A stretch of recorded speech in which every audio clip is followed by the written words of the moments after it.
पुण्याचं विमानतळ इथून 50 किलोमीटर आहे.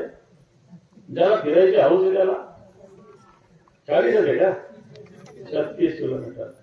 36 किलोमीटर काय बस स्टँड आहे का? 36 किलोमीटर विमानतळ बांधायचं इथं तिथं. मग तुम्हाला फार विमानतळ करायचं ना तर बारामतीला छोटं विमानतळ मोठं करा ना ते.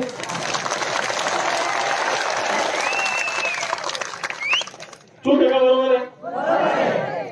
माझं हे म्हणणं आहे की बारामतीतून 60 किलोमीटर आहे. फार सरकारला हौस आहे तर बारामतीच्या एअरपोर्टचं एक्सपान्शन करा आणि तिथलं मोठं एअरपोर्ट करावं लागतंच. तुम्हाला रोज जावं लागतं, पळावं लागतं, जावं लागतं, गद्दारी करावं लागते, इकडे जावं लागतं, तिकडे जावं लागतं, तुम्हाला लागतं. इकडे जायला विमान धुंडावं लागतं, तिकडे पळावं लागतं, गुपचूप अमित शहाला भेटावं लागतं, गुपचूप नरेंद्र मोदीला भेटावं लागतं. करा त्यातून मोठं. बरोबर आहे. आणि म्हणून माझं सरकारला सजेशन राहणार आहे की बारामतीचं विमानाचं विस्तारीकरण करा. पुरंदरला विमानाची गरज नाही. पुरंदर हे संभाजी महाराजांचं जन्मस्थान आहे.